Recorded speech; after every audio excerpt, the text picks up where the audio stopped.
Okay, everybody. I'm going to record these. Actually, I'm going to do it in three parts. The three sections for um, this past Thursday's class. The three subjects were pilotage, towage, and salvage. Um, these are probably not the most important concepts in the course. In fact, I would almost say, I mean, all of this is fair game for the eventual exam, but uh, I would say that salvage probably has the most relevance to our discussions and eventually to the exam, followed next by towage and then pilotage kind of taking up the rear. Although there are a couple of aspects of the readings on pilotage that I want to emphasize so that you get a good understanding both of what a pilot is and what he does, and also how it applies to kind of the general maritime law. So a pilot is somebody who has unique knowledge about the harbor in which the vessel is calling. And pilots typically take over the helm, at least with respect to giving orders for maneuvers once the vessel reaches the waters of that port. Um, you know, Ocean-going vessels and their crews can't be expected to know the unique and very intricate details of the river passages that typically lead to a sheltered port, and instead those harbors, those channels, often have bends and quirky currents, and most importantly, shoals. SHOALS. That is an area where silt develops and the depth of the water gets much shallower unexpectedly. And those are some of the considerations that pilots are expected to bring to the table when they are brought on board a ship to bring it from out at anchorage up to the port terminal. So here in the Port of Savannah, the anchorage is about 10 miles off, and the pilots typically are taken out by a pilot boat. Um, they board that vessel by way of a Jacob's ladder, a pilot's ladder. I think I showed you a picture of me climbing one of those ladders. So, they're taken out by this nice big pilot boat, 50, 60 feet. It can kind of cut through all the swells and it gets out there pretty quickly. And then the pilots, who have a very perilous job, they then board while the vessel's out um, at anchorage, and they will take the vessel in for that, for about the first 10 miles of the trip, and they know all of the nooks and crannies and bends and currents and effects of the tide and shoaling and all that for the channel leading from the anchorage into the sheltered area of the port. It's about a 2.5 to 3 hour trip, during which the vessel is supposed to go at a relatively slow speed, so as not to, endanger either the vessel or any other passing vessels or any terminal facilities. Um, the the general rule is that it's a reasonably safe speed, and most people see that as what's called bare steerage. Bare steerage is the minimum speed necessary in order to have enough water going past the rudder. So the rudder is what turns in order to turn the ship, and it does so by having water go against it. And as it turns, it's like the lift effect on a wing. It causes the vessel to change directions, and bare steerage is the minimum speed necessary to allow a vessel to move using its rudder. So that's generally the port regulation. There is no set speed limit that a pilot has to take a vessel in. Here in the Port of Savannah, anything above 7 knots is probably too fast. Anything below 3 knots is below bare steerage, and would probably jeopardize the vessel or endanger it because you're not going fast enough to change directions if you need it. So that's the pilot and his role in bringing the vessel up to the port. There are actually two different types of pilots. Well, there's two two different roles of a pilot. There's the river pilot, and then there's the docking pilot. And the river pilot is, like I say, the pilot that knows the unique characteristics of the channel and brings them up that 10 miles. And then they normally take on another pilot to do the actual docking, and that is, for lack of a better term, the parallel parking of the vessel onto the dock.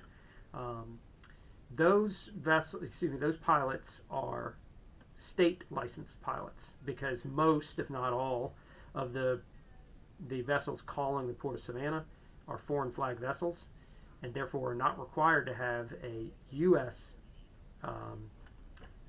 Federal pilot. U.S. flag vessels are required to have a federally licensed pilot. Here in the Port of Savannah and in most U.S.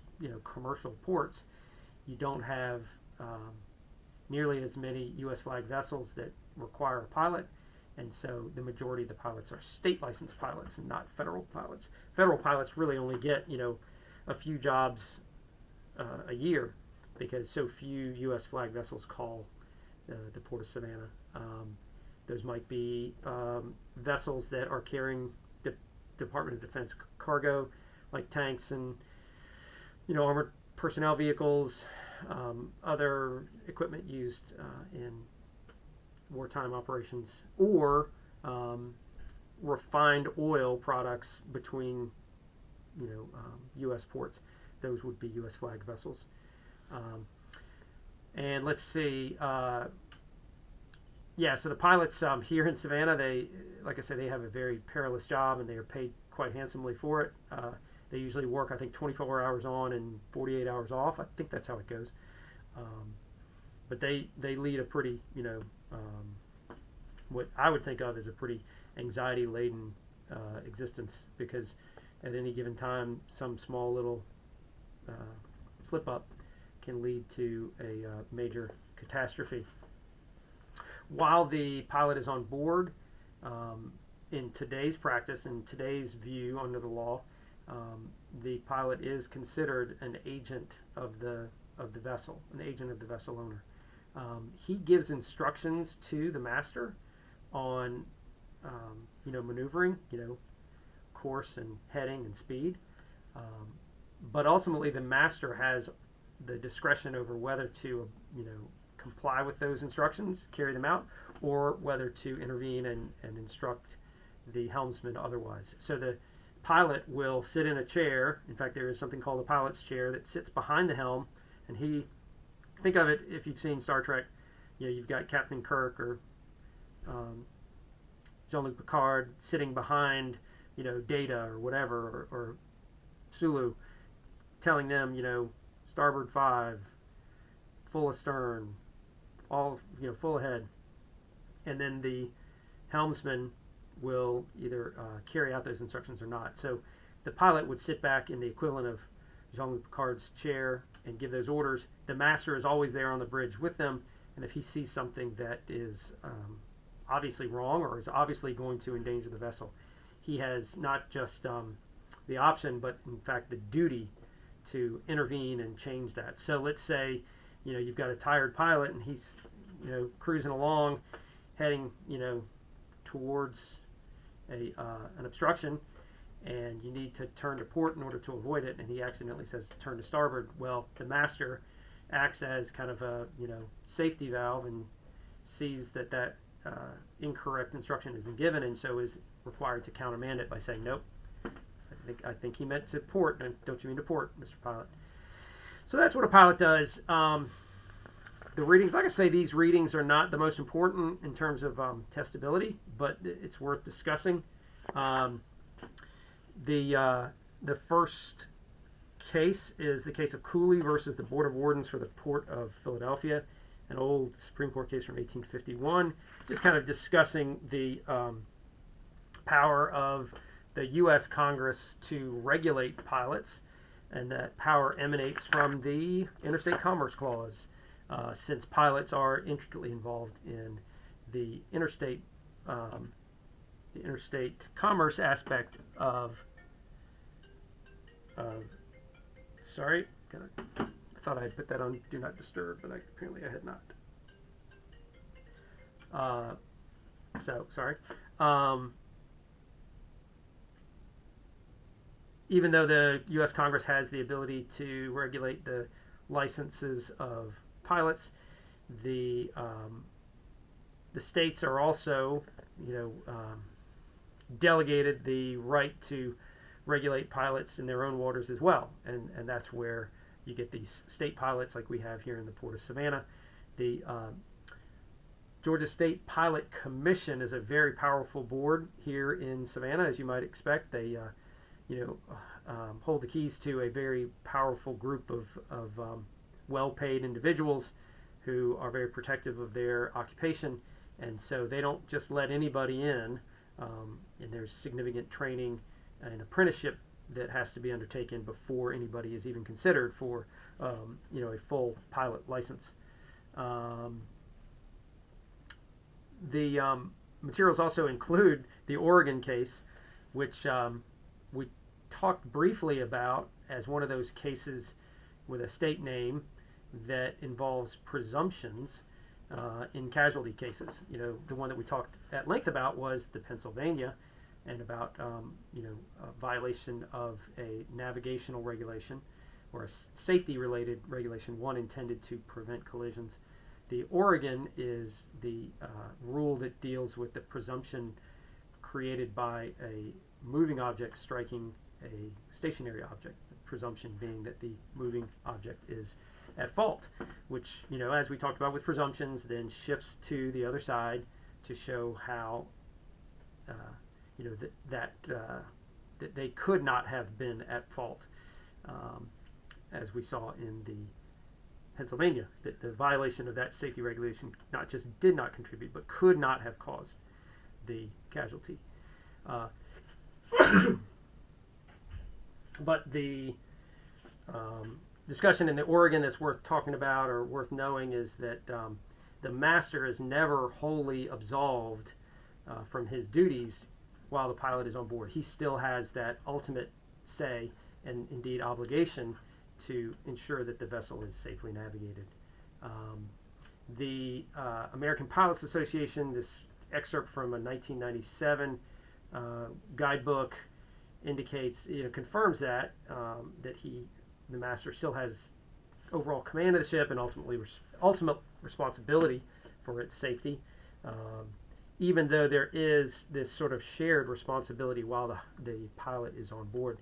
It is subject to the master's overarching duty to intervene should he see an instruction be given that he knows to jeopardize or endanger the ship.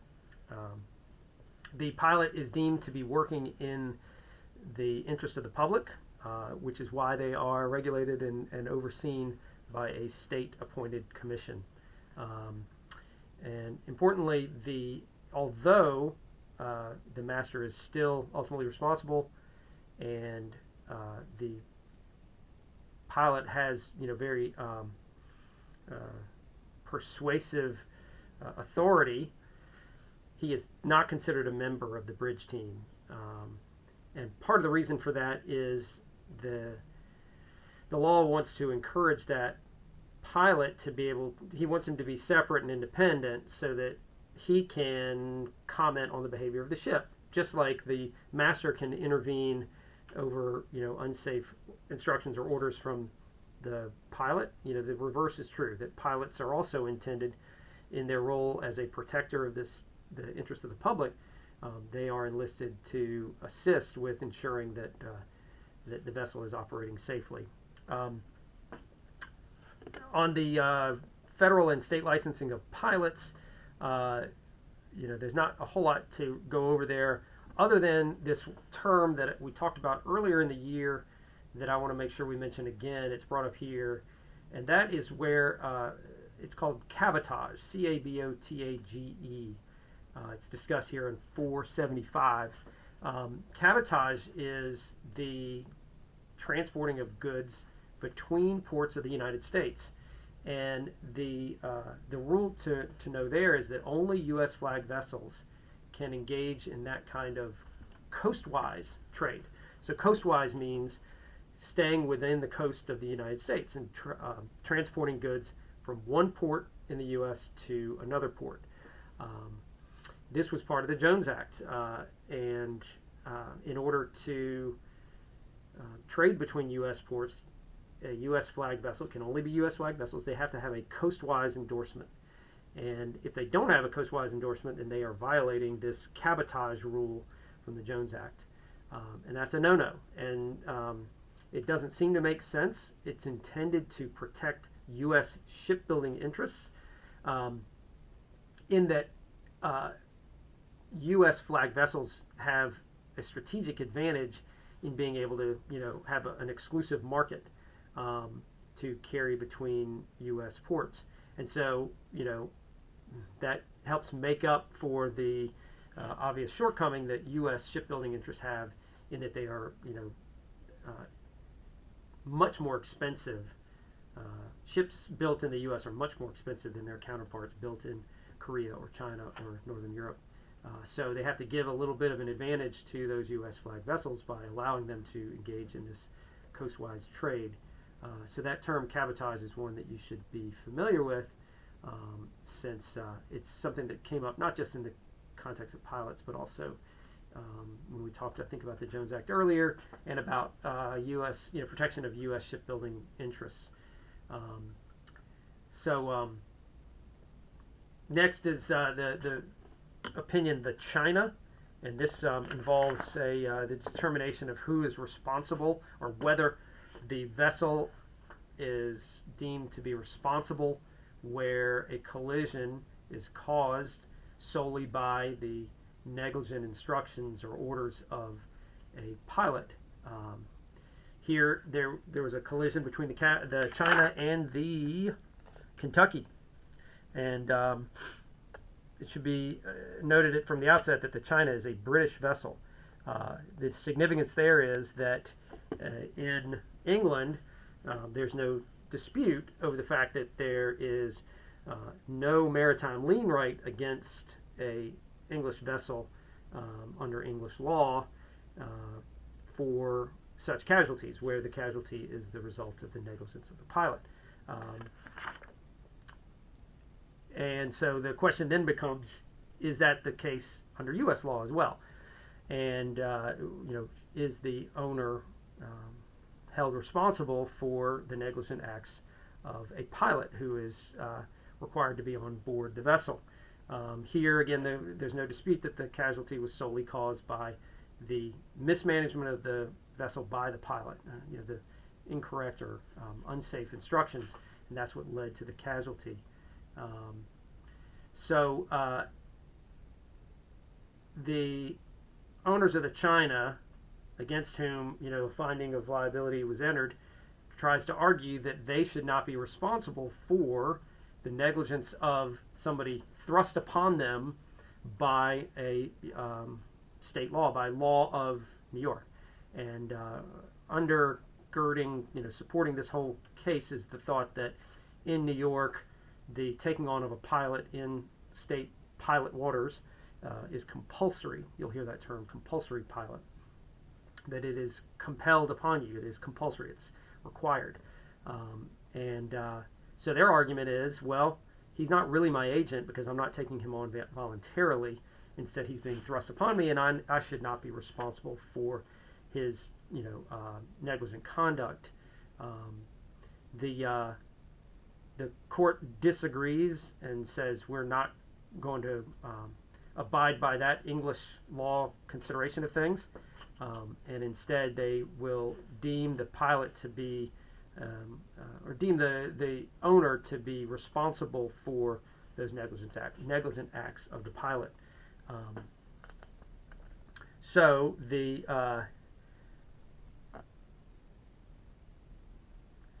ultimate consideration should be whether the vessel is in fault, not who was at the helm at the time. And because the China was at fault, even though under the orders of a compulsory pilot, she was in fault, and therefore there is a maritime lien right for collision damages that is fully enforceable against the China.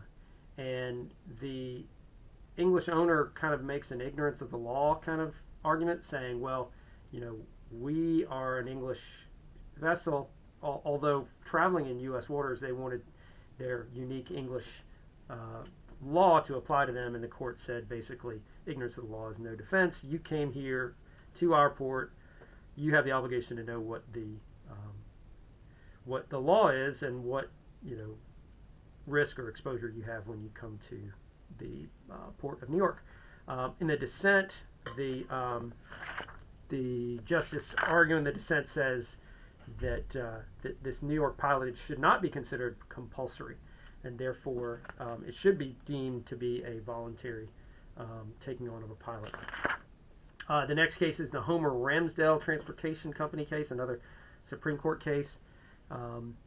This seems to overrule the China, and the rule that emerges from it is that a ship owner is not liable for injuries inflicted exclusively by negligence of a pilot accepted by a vessel compulsorily. And that made sense back in 1901. That is no longer the rule.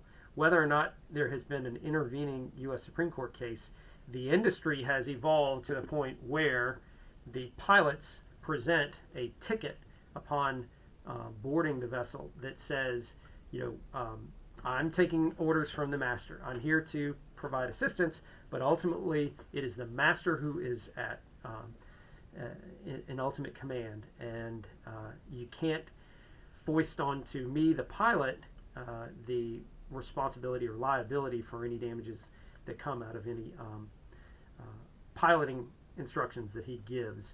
So that's called the pilotage clause, and it is routinely upheld by the courts. Again, I don't know if there's been an intervening U.S. Supreme Court case that says that, but that is the practice now, is the presentation of a pilotage clause in what's called the pilot ticket. He gives a little ticket. He gives it to the vessel that says, basically, I'm your agent, and everything I do on behalf of the vessel, and the master is ultimately responsible. So really, there's no, and language from that, like I say, is routinely upheld. So there's not really any more to this this rule from the Homer Ramsdale that says that the vessel is not liable when they are under the orders of a compulsory pilot. That's no longer the case. The Guy v. Donald case, really not that significant. It's dealing with whether or not to consider pilots who are in a pilots association to be a partnership, such that damages inflicted by one particular pilot should be the liability of all of his fellow pilots in that association.